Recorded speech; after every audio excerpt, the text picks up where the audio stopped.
Okay, good morning, everybody, and welcome to AI Horizons, our August edition. It's hard to think that the semester officially starts next week, but I'm sure everybody here is busy getting ready and has been busy getting ready for the past few weeks here. Um, but yeah, we'll be starting officially next week. We have a packed agenda today for AI Horizons, so we're just going to jump right into it. We have a few short announcements, and then we'll get officially started with our presenters today. But first off, I'm going to kick it over to my colleague Emily Spokus from the College of Liberal Arts. She has a great announcement on a first-year seminar professional learning community. Emily? Thanks, Zach. As Zach mentioned, I'm Emily Focus. I'm an instructional technology specialist in the College of Liberal Arts, and I focus on supporting residential faculty here. And so over the summer, there was some conversation around AI and what that looks like in the first year seminar and bringing in AI essentials. And so I am leading a professional learning community focused directly on that AI in a first year seminar. We've invited all the instructors that we know about across the university to participate. That includes Commonwealth campuses as well. And so the announcement quickly today is after this meeting at 11 o'clock will be our first kickoff meeting. These meetings are going to be hosted bi-monthly. And hopefully in October, we will have a presenter and hopefully Andrew Peck will come talk about academic integrity and what that looks like when we're talking about AI and bringing in AI essentials into the first year seminar. So I invite all those who might be available and could attend right after this meeting. Otherwise, I'll also put the link for the meeting and the link to the form to sign up for future meetings in the chat. Thanks, Zach. Awesome. Thank you, Emily. And we have one more quick announcement from Danny McCauley from Barron, who will be sharing about Gen AI Icons app. Danny? Sure, thank you. I'm an instructional designer at Barron, speaking on behalf of a team who has been working diligently on the Gen AI icons. So you may remember we launched the actual look and feel of these icons as a way for faculty to convey expectations for if or when students could use AI in their assignments. So over the summer, what we've been trying to do, if you remember, if you've been using our resource that we've been using to deploy or have you have a quick way to copy and paste these maybe into Canvas or different things, was in the Canvas Styles Guide. But we always knew we wanted to make it a little bit simpler and easier for everyone, faculty, staff, to use these and get them added into Canvas items. So what we've done this summer in a collaboration with IT is to create an app, a custom app. I call it a wizard because it feels magic that this really easy to use tool can just add these things into your Canvas, whether it's a page, a discussion, anywhere that you see the rich content editor. So right now I'm just giving you a screenshot of a new page that I'm editing. And where you can find this tool is if you look in the visual menu, we have this plugin. It's been there. There are lots of tools within this plugin, and you're going to click there. And depending on if you've used anything recently, you may have to click View All. And essentially, what that shows then is this pop up, and you'll look for Gen AI icons in that pop up.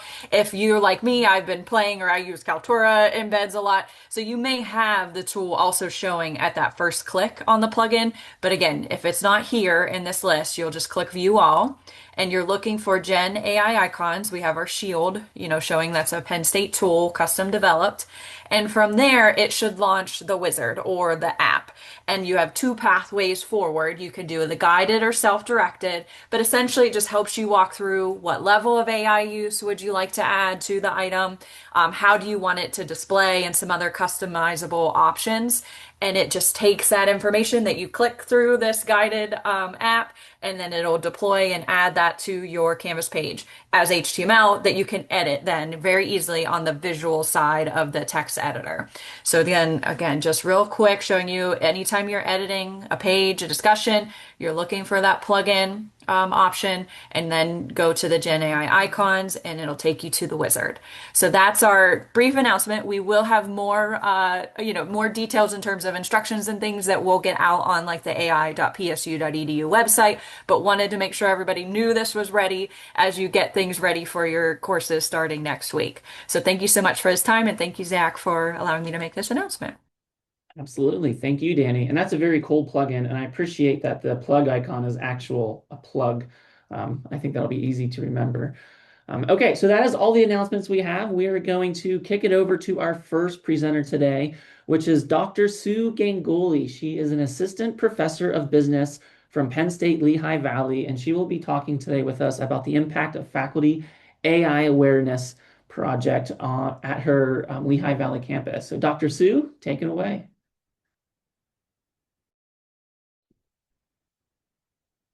Hi, everyone. Can you all hear me and see the slides? Okay, Yes, perfect. we can. Thank you.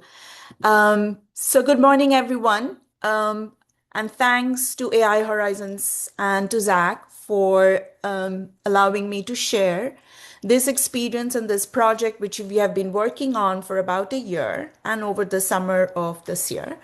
So a little bit of introduction of what this was about. Last year, in the academic year of 2025 and 26, we had Schreier Institute of Teaching Excellence providing sponsorship to work on a project at Lehigh Valley campus for understanding faculty AI awareness. And this was a project that started in fall 2025 and continued for a year. So this whole presentation is going to be about telling you what that project was, what we did, what were the outcomes, and what we are trying to do next. I thank each one of you for taking your time to listen to us. And I've got my our admin assistant here, Tiffany Rodriguez Arroyo. She will be sharing a couple of links when I request her to. So thank you, Tiffany, for that. My other faculty co-lead for the campus has been Dr. Pedro Robles, but he is not available today, unfortunately. So I will take up the entire presentation. So I wanted to talk a little bit about the timeline of this whole project. So it was initiated in fall 2025 when we came to know, Pedro and myself, that we will be peer leading this project on the campus. And this is about creating faculty AI awareness. So this was the whole planning phase went on throughout fall 2025 when we created some IRB processes and got the approval for doing some surveys. We had our mentor from Schreier, which is Beata, and Beata Bruno is on this call. So thank you, Beata, for all the support. So we constantly kept in touch with her and started to create a plan for how this is going to be implemented throughout the year. I'm going to talk a little bit more about this phase later, but then on Jan 9th, 2026, we had our all-campus day.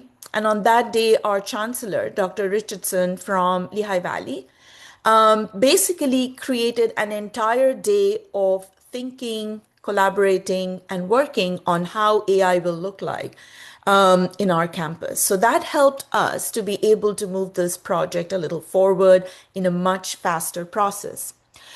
So in spring, we launched what is called the AI Toolbox, which was a shared learning platform for anyone who wanted to know a little bit more about AI and creating that awareness.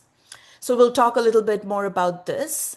And then we ran a few awareness sessions in spring, and these were run by faculty. So it was in-house faculty, faculty from Penn State, other campuses. And we started to collect some surveys about faculty perception of these awareness campaign, as well as some student surveys towards the end. And finally, in summer, we analyzed the results of these surveys. We have created some outcomes of the project, and we are now thinking about ways to move this forward in terms of some more apart from the awareness and literacy phases that we've gone through. So I'm going to go through each one of these phases as fast as I can because I'm going to be squeezing about a year's work in a few minutes, but I'm very happy to be able to connect at any point along with my colleagues to talk more about them. So we realized through the All Campus Day event that was a very eye-opening process for everyone that AI adoption is really not about a technology issue only. It was more about teaching, learning, workflow ethics, and a community issue. And that is how we started to build this project. Don't know why it's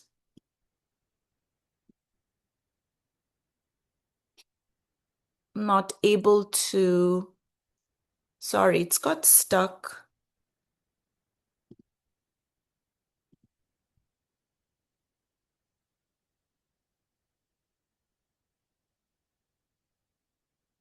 I'm going to stop share, start again. Apologies for that. Yeah.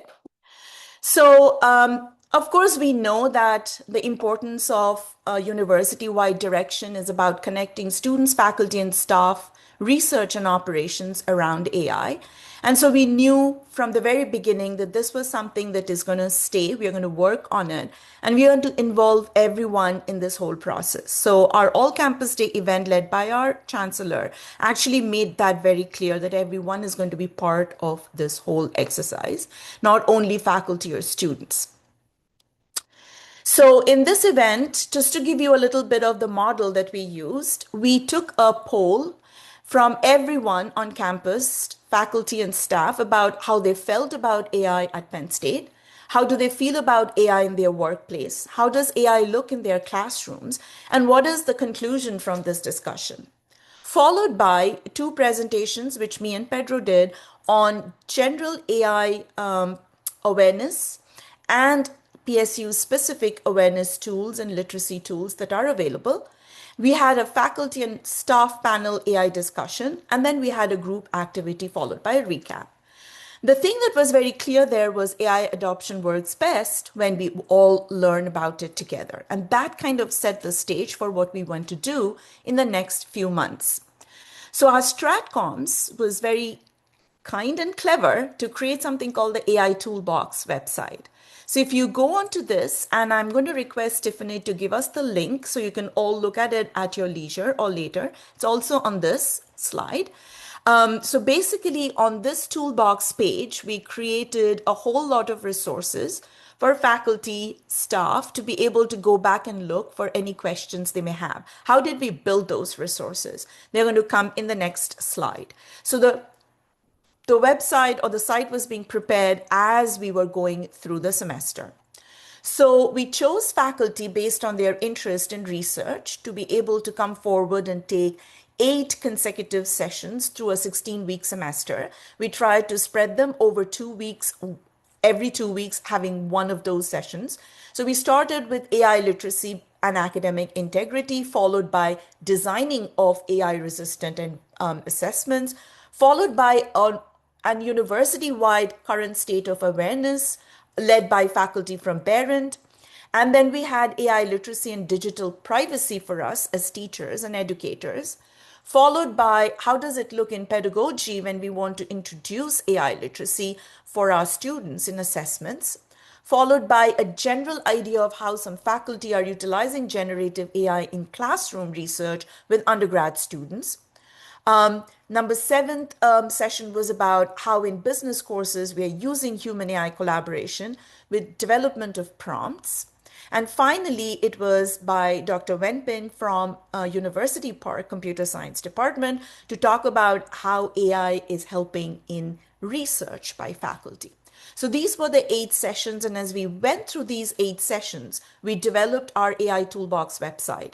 We put in all of these sessions, the details, the recordings, the resources, as well as everything that happened before and after during All Campus Day. every resource we could collect, we put them there for people to come and follow. Now, these sessions were primarily hybrid or on Zoom, and it was open to everyone. So anybody who wanted to join from our campus, outside Penn State, were allowed and to join and participate. So next comes, what did we study in this whole process? So the whole planning phase led to these sessions, led to the AI toolbox, but we also wanted to see the impact of what this does. Now, we went through an internal IRB approval, which allowed us to collect surveys from faculty to understand their perception before the sessions and after the sessions. So we had about 200 faculty who attended, about faculty and staff together, but we only took the survey results from faculty because it clearly stated about their teaching and their classroom ideas. So we had 52 completed pre-surveys before each session, combined all together, were 8 sessions, and then 35 completed post-surveys from faculty. So that was a short, very small number. We did not have any incentive for faculty to do this.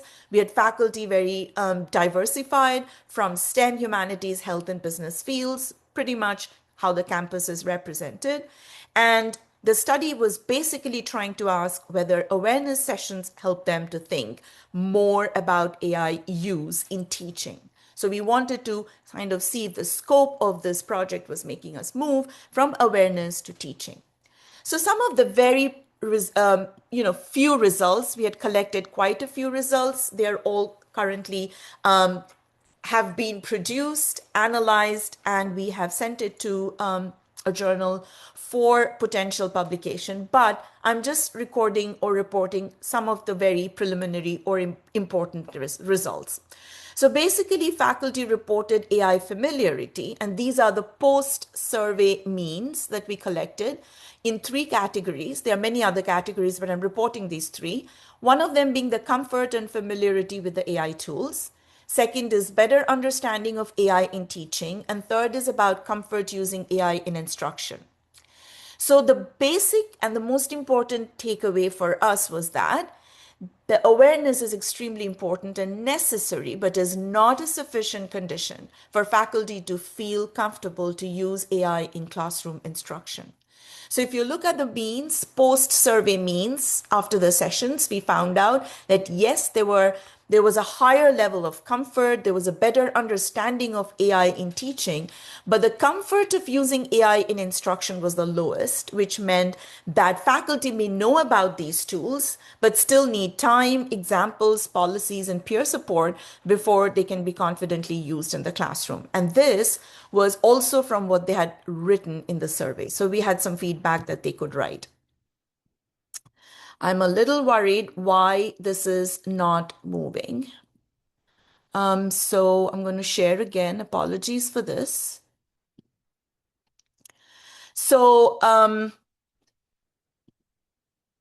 the next one, I'm going to go in this mode so that it might not give up on me. So the next one that we actually did towards the fag end of the spring semester was collect student AI awareness surveys. And the idea was not to do a pre and post, but generally to see how students on campus were feeling about their own idea, their own application of AI. So we use the MAILS or the Meta AI Literacy Scale Questionnaire.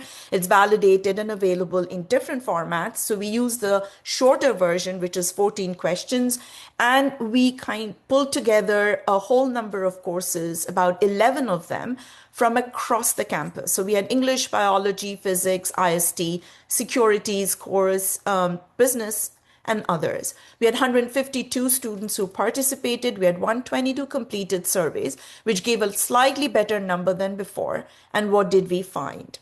We actually found in the student surveys a kind of similar result, though the survey was very different. So we found that the students felt stronger evaluating AI than designing or developing AI or creating things with AI. So if you see the mean values of AI literacy, these are all one-shot surveys. The AI literacy, their self-proclaimed AI literacy, of course, is way more higher than in terms of the mean value than their AI creation, development, or creating with AI. So it meant for us, the key takeaway was that for us, it was important for them to have a good judgment about AI first, and then to scaffold more advanced creation skills. Many students are able to recognize and judge AI outputs, it seemed, but they were less confident in designing, developing, or building anything related to AI in terms of solutions. So, what helped the students to learn about or use AI more meaningfully? The answer that we got from this survey was strong habits about learning and critical judgment. It was not technical skills. So, it was not about learning computer skills or technical skills that allowed them to know or implement AI very well, apart from maybe the foundation level. But what was really important for them to use AI was being current with AI, accessing various or assessing various trade offs and disadvantages, being cognizant of that. And definitely, technical AI creation skill was not the key predictor of how they would learn to use AI meaningfully. So, meaningful AI use was about students trying to keep learning, questioning outputs, understand the risks, and connect AI tools to academic or workplace goals. So that was good news because that meant that all our students or all of us as faculty could teach these habits into the AI related courses or any course for that matter. But however, I just wanted to also bring together a quick warning or kind of responsible use of these survey findings because these are useful evidence, but of course they are not a final university-wide conclusion. It comes from a campus, which is one of the smallest campuses. The faculty survey was anonymous. Because of the IRB regulations or processes, we could not link the pre and post responses. So person A or faculty A pre and post could not be identified. They were just two independent samples as a whole. There was no control group, so we did not study any situation where faculty was not given an exposure to this kind of a intervention. So we don't know if these results are robust, but these results can be treated as very early evidence. The student survey measured again their self-reported confidence. So this is not direct observed performance by the students.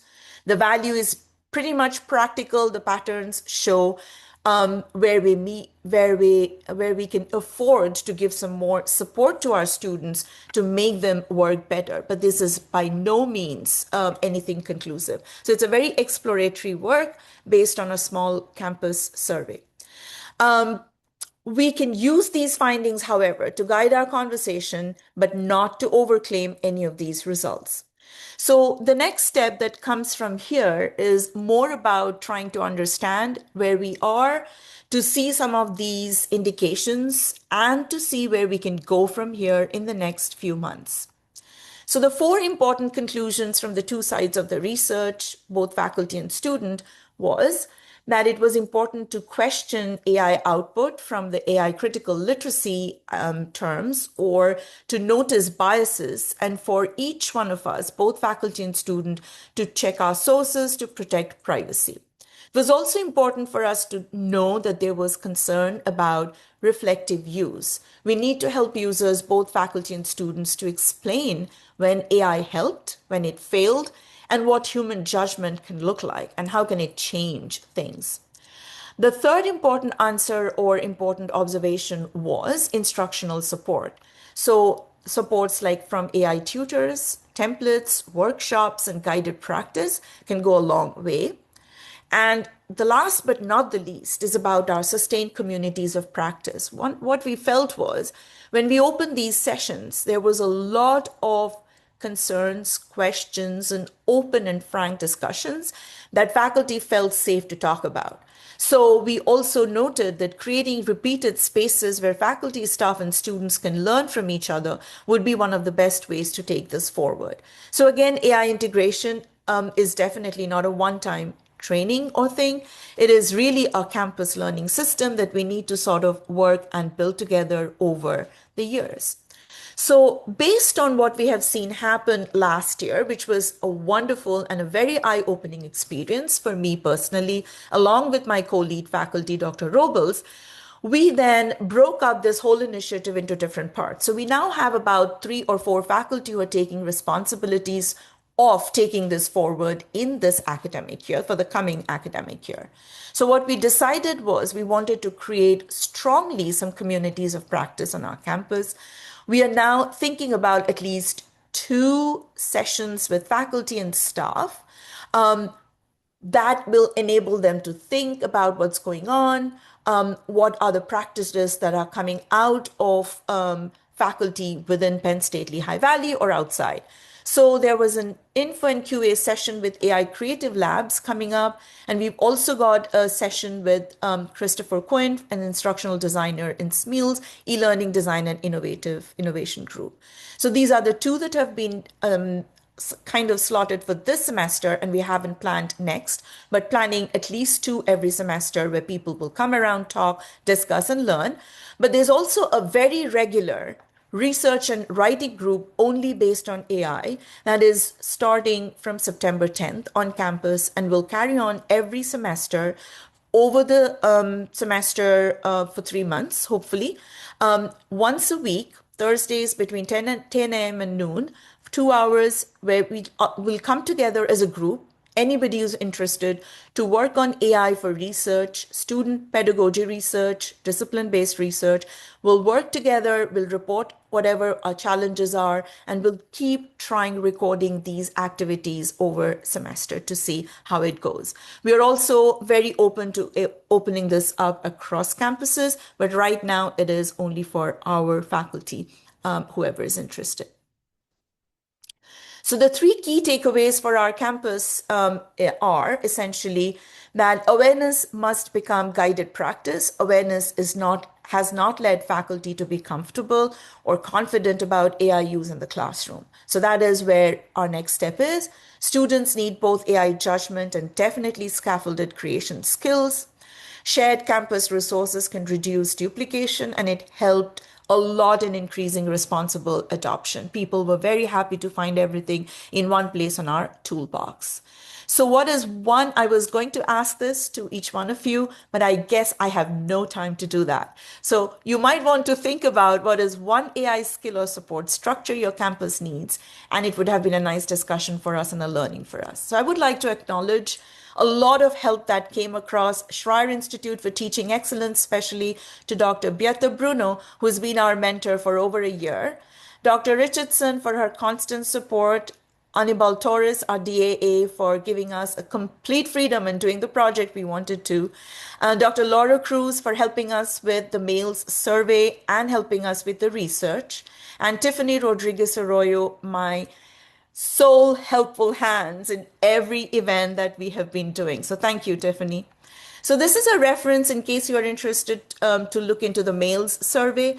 The faculty survey was developed primarily by Dr. Pedro Robles. Unfortunately, he's not here, but I'm happy to share and talk about it if you have questions.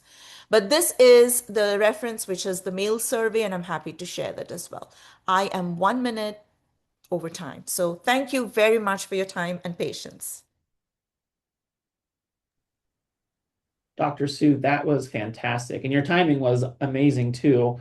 We do have a couple more minutes here. Planning on going at 10:35 for the second presenter. So if anybody has any questions for Dr. Sue, speak up now. If not, you can also just throw them in chat, and Dr. Sue is willing to have a conversation on chats about her presentation as all. Any questions real quick? So I have a couple of questions that I see. The URL in the chat for that publication, it is under review. I'm happy to share you a working paper. There are 2 of these papers are hopefully going to see a home and a publication. They are both under review, and you can join our community of practice. It's going to be open for everyone. Um, and we are happy to share that through AI Horizons, through Zach, and also through LinkedIn on our website. And you can also send us your email. Yes, we can share the paper on Scholarsphere. We can also put it on SSRN, and I'll be happy to share those links with you. That's a fantastic question about student community of practice. And I think we had a discussion around this. We haven't set it up. There is an idea in the Business Society of Lehigh Valley, the Business Society Club, to create a wing for students to think and work around AI. And that is something I'm going to take back to our campus. So thank you very much for that. Awesome. Thank you so much, Dr. Sue. So we are going to switch over now to our next presenter, which is Rick Rhoades. He is the manager of cloud services and Linux server, and he will be sharing today with us some AI Studio updates. So Rick, take it away. Can everyone see my slides? Yes, we can. Okay, good morning, everyone. The AI Studio team was last with this group, I think, in early spring, and that was right at the start of our pilot. So we are essentially in month 6 now. I'm going to share a little bit about some metrics, some updates to the platform. We'll talk a bit about budgets and models and kind of end on how we run the platform from week to week. So a quick look at July by the numbers. We saw a little over 2,800 active users in July. That number doesn't look really large against the 126,000 that are provisioned, but we know like we released this to faculty staff right at the end of the semester. We know there's the summer lull of just people on vacation and stuff. So the number has been growing month over month. We had over 15,000 conversations in July and consumed almost 4 billion tokens through the tool. But we've also seen the cost that we track cost per active user as well, and we've seen that drop by 2%. And that's mostly based on the work that we've done with model selections and what we present to users, which we'll talk about here in a few slides. So the pace for August, we're already tracking August. We've seen already an 8% increase in conversations and a 26% increase in tokens through the same time period in July. So there's a lot of interest, a lot of use that's coming in ahead of the fall semester. So I'm not going to dig into this slide a whole lot, but I wanted to highlight that we're actively tracking these metrics and KPIs. We look at this information daily. I'll highlight 3 quick ones. We have the blended rate is a weighted average of our cost per token. Each model costs different. Those costs vary based on input tokens or output tokens. So this is a quick number to help us understand how our model selections we present to users and usage affect our prices. This dropped in July and continues to trend downward for August. We'll talk about budgets a little bit later, but we review budget cap breaches daily, and we'll soon be starting to track metrics around requests for additional allocation, which we now have a ServiceNow form available for folks to request when they hit the budget cap. In the bottom right corner, the metric called Coley score. We named it after. I've tried to name many things in AI land based on the old Coley story at Penn State, the mule that helped build Old Main. But this is a composite metric, maturity metric. It's a 0 to 100 measure, showing how well the platform is kind of progressing beyond just simple growth and usage. It combines adoption, engagement, retention, and cost efficiency into kind of a single score. And it kind of helps us answer the bigger question, is it becoming a mature, sustainably used platform? So what has reached production since launch? These are production dates that when they hit our production instance, not the vendor release dates. There have been 9 scheduled releases since we've been last here, and 10 out of cycle hot fixes. So what that means for us as an admin team, testing releases is something we do almost daily. Every release that is sent to us from the vendor is pushed to our dev instance, and we work with that for the next 2 weeks. That gives us 2 weeks time to thoroughly understand and vet each feature. You see the sad face there by projects at the end of at the end of August there. That was supposed to be released on the 11th. That did not make it past our Q&A, internal Q&A, so it was held back. We have a new release in dev now. We're excited to say that projects and the new part, project sharing, will be released on September 1st into production. So in addition to these like highlights, I do want to point out that every release has also brought with it substantial accessibility work. It doesn't all fit on that slide, but that we do feel that that truly matters to make the platform long-term sustainable. So working with your content, how the files get to the platform. Since launch, we've seen new capabilities. We've seen significant updates to existing capabilities.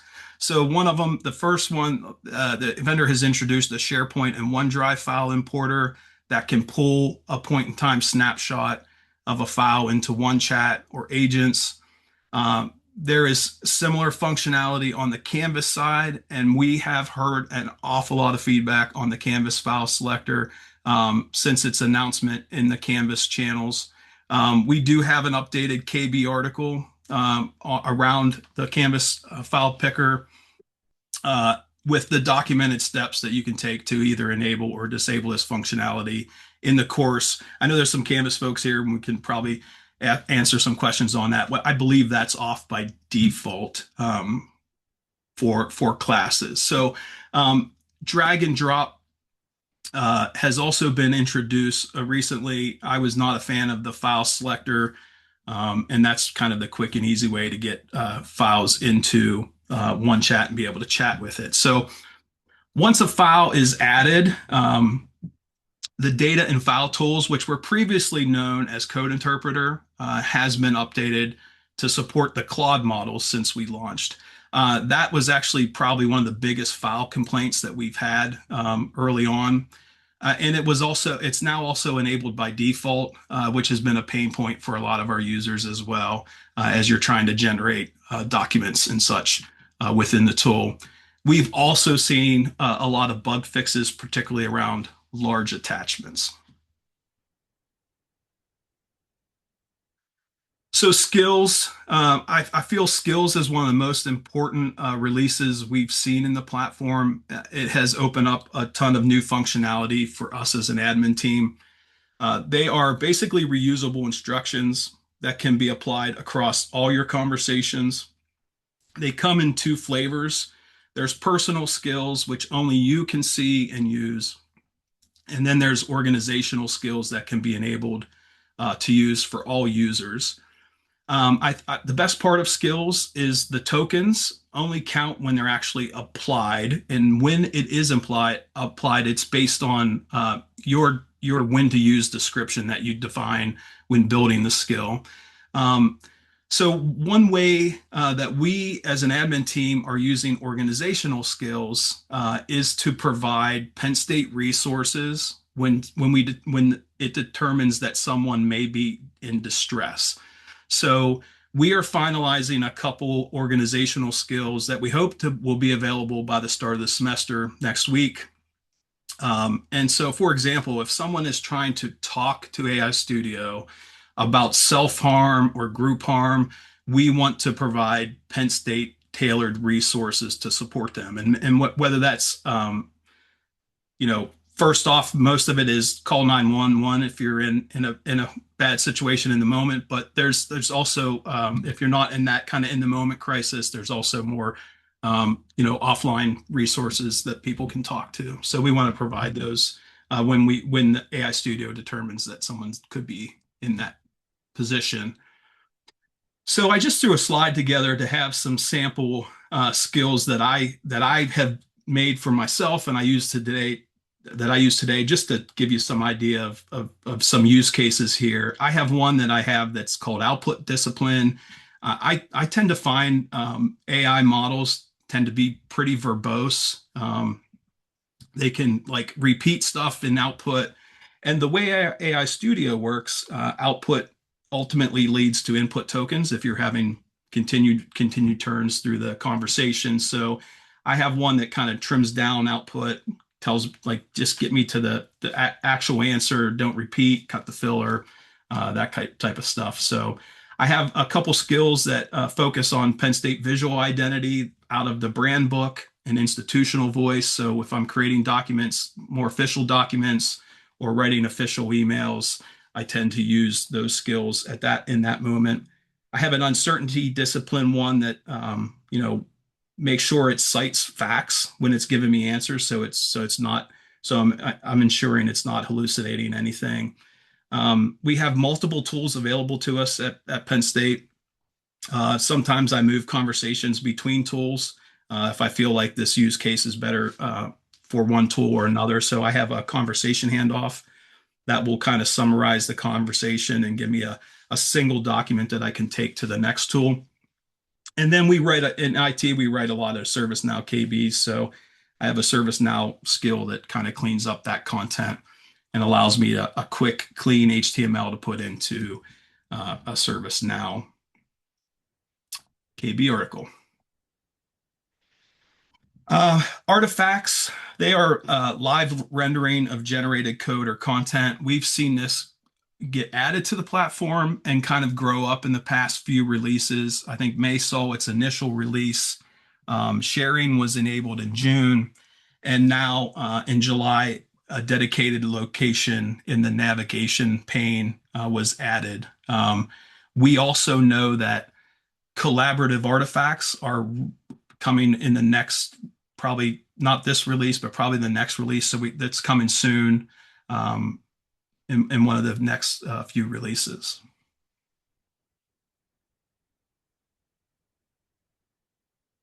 So agents, personal agents, whenever the tool was first enabled, it was pinned to the assistance API. During the pilot, we did open up some model selections there, but the experience was really, really bad for users. So we went back to the default experience. So they were pinned to the 4.0 generation GPT model, which was basically a 2-year-old model. And so the experience wasn't as great as we had hoped. So throughout the summer here, we've had 4 releases that allowed us to gain some momentum to get off of that. We as an admin team had a bulk model replacement, which allows us to quickly replace agents in mass that need models switched. We have automatic fallback. So if your agent is using a model that is not in the tool anymore, it will fall back to an actual supported model. I think the biggest one for users has been the per agent model selection. So that opened up out of the 4.0 generation, allowed the models that we have in there today to be used in agents. And then in August, we were finally able to transition everybody over to a supported agent and remove the assistance API altogether, which will be deprecated from the system here next month. The budget model. We hear a lot of comments, concerns, questions around budgets within AI Studio. So each of the blue boxes here are things that we are accountable for. The italic text is kind of what happens when we kind of push one or the other. These things are all intention. At the top, there is I call it the big B budget that we have that backs AI Studio, that we have to target and we have to make this work within that budget, the big Penn State budget. But we do want to provide this at scale and make this the equitable solution at scale. And that's part of the tension as well when you have 126,000 potential users. And then one of the concerns we hear is what happens when people hit their budgets. We want to make sure there's no work stoppages when that happens. So, a low budget cap looks responsible from a big B budget until you start seeing that it binds some of the heaviest users in there. Um, Hard enforcement of a budget looks really disciplined from a budget perspective too, until you start hearing people lose work mid-assignment, mid-semester.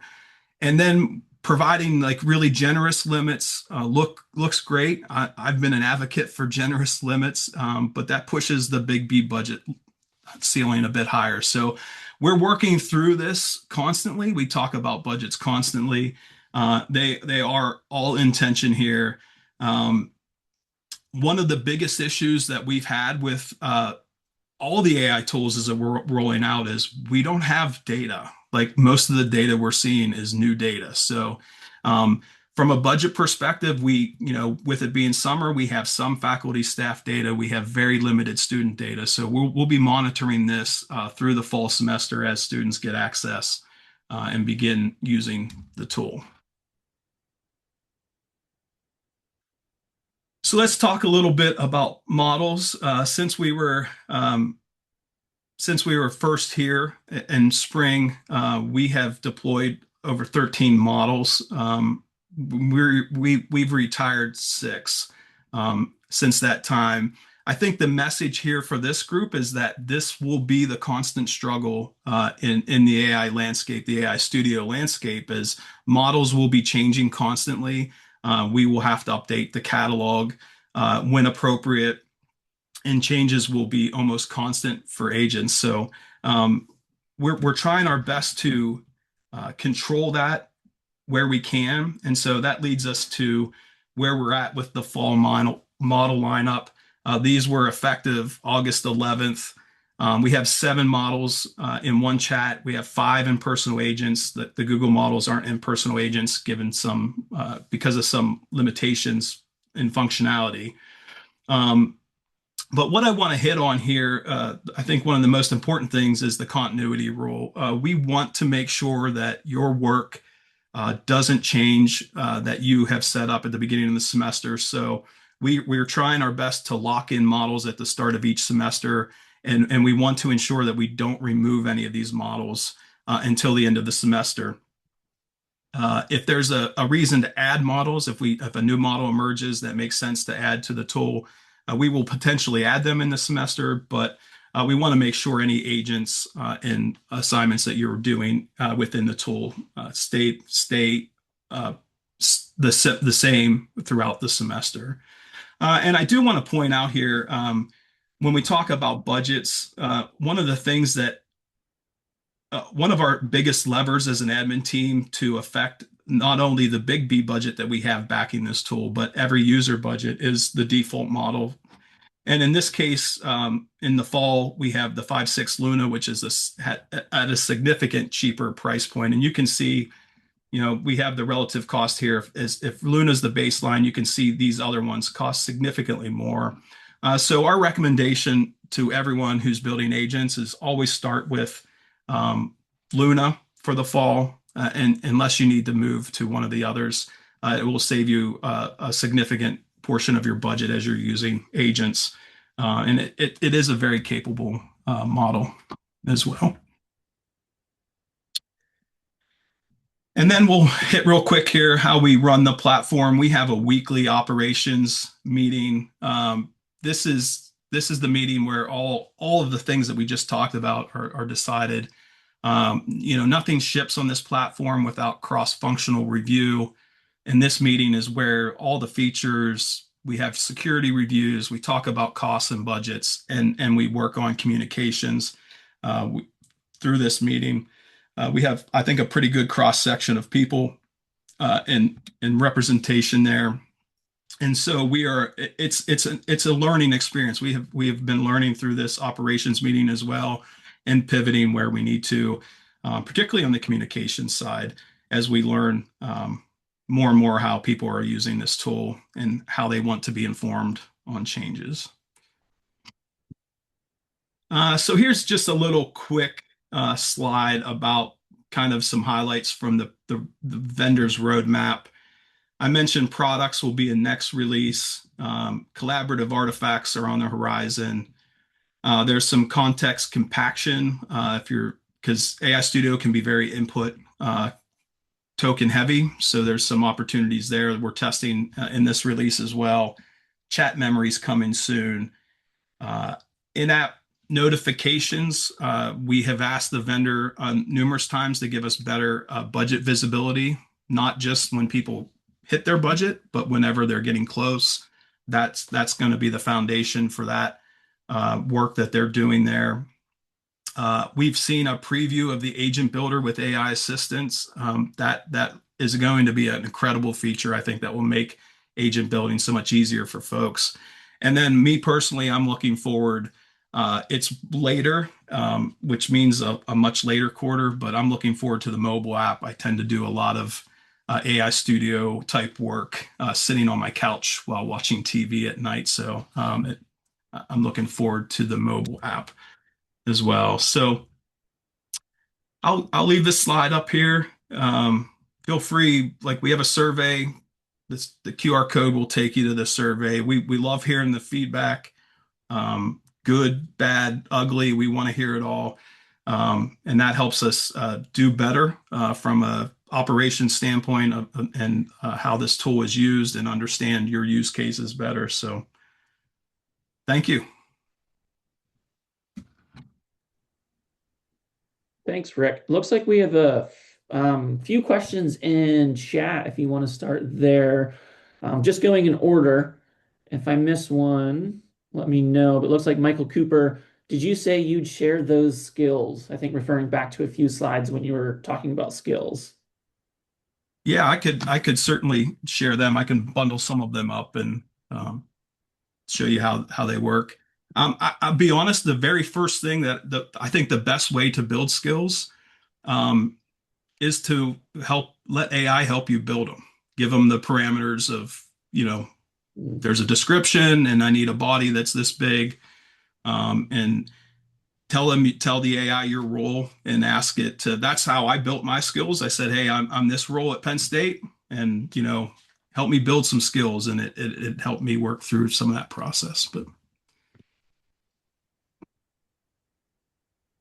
Rick, I'll message you off sides because it's nothing wrong or anything. It's just my challenge with the AI platform is what I'll call persistent memory. And how I use AI, knowing a lot of things about me. So like tell it I have a headache and it knows some of my medical history, and so I don't think that this ever would occur at an enterprise level, but like I even tried to export like all of my ChatGPT to Claude so that I would have that persistent memory across platforms, not in our system, and so I don't know at what level we could even offer that at Penn State. yeah, the vendor, we know the vendor is working on it. We clearly have not seen that, what it looks like. I think you could do some of that with skills as well. So that would be an avenue I would tell you to pursue as well. I think you could do some of that within there. But yeah, we expect the vendor to be hopefully releasing the memory portion of it here probably in the next quarter. That's awesome. Thank you, Rick. Yeah. Hey, Rick, we have a budget question from Godwin. Can a student share their budget with others, i.e., if, say, John doesn't need his, he can share it with Fred? No, it is not shareable. Right now, budget is a single budget across all users. The vendor has released the option to allow us to do group-based budgeting, and we are exploring that because we think different affiliations may need different budgets. We're trying to collect data, so I think this semester is going to be a data collection. I don't know. I saw Gwen posted a KB article. I don't know, Gwen, if you could post potentially the overage form or link to it. But we do have a process now that people can request when they hit budget request, and we'll explore being able to get more. Perfect. Thank you. Question on models here. It looks like there's two similar questions. One from Denise. Can you help us understand the difference between 5.6 Luna and 5.6 Terra? And also, to build off that question from Nick, what is the functional benefit of any of these 10 to 12 times models?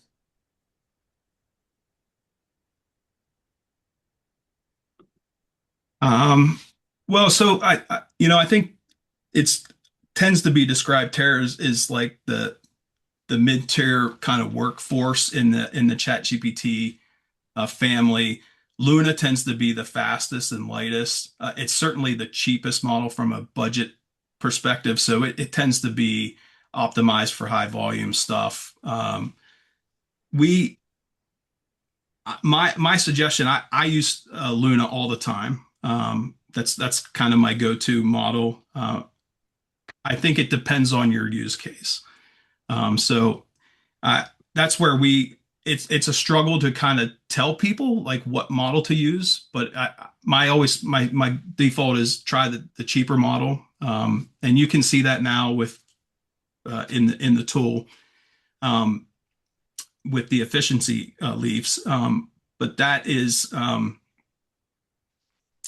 I would suggest just trying your use cases against it and what, I think it depends on your output, like if you're comfortable with what it's giving you. I didn't And do a Rick, great job of explaining that, so. I posted that KB article about models Okay, and thanks, Glenn. and also that helped me choose a tool on the website, more about the tools than the models, but those two can help you kind of work through some of those questions. Yeah.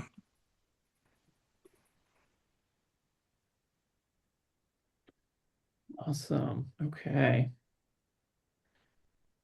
I'm scrolling through chat. I think most questions got either answered in line or talked about, but if I missed anything, feel free to ask now. If not, I'll give it an awkward 30-second silence here. There was one, Zach, from Eric Ford. Any update on a timeline to allow researchers to pay for credits and access to API, higher level models, etc.?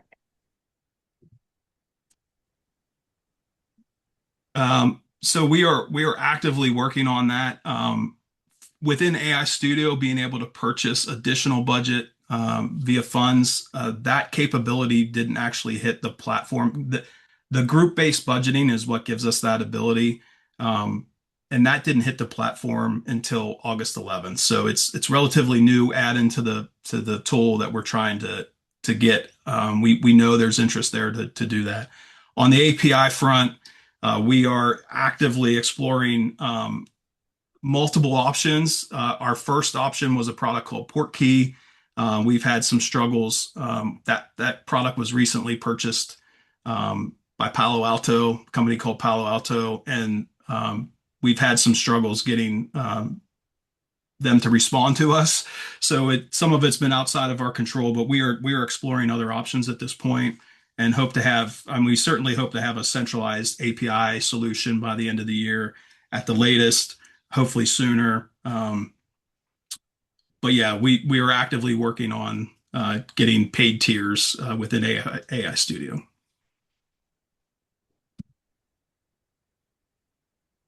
Awesome. Thank you, Rick. Thank you, Dr. Sue, and thank you to everybody who contributed to some great questions and great conversation. It is 11, so I am going to close today's meeting. But as we always say, continue the conversation in AI Horizons. If you have any questions for Dr. Sue or Rick, you can post them in Teams, or you can reach out directly to either of them. Reach out to myself. I can also connect you with the correct folks. The recording of today will be available in AI Horizons in about 1 to 2 days after today's session. So thank you all, and we will see you back here in September. So thank you.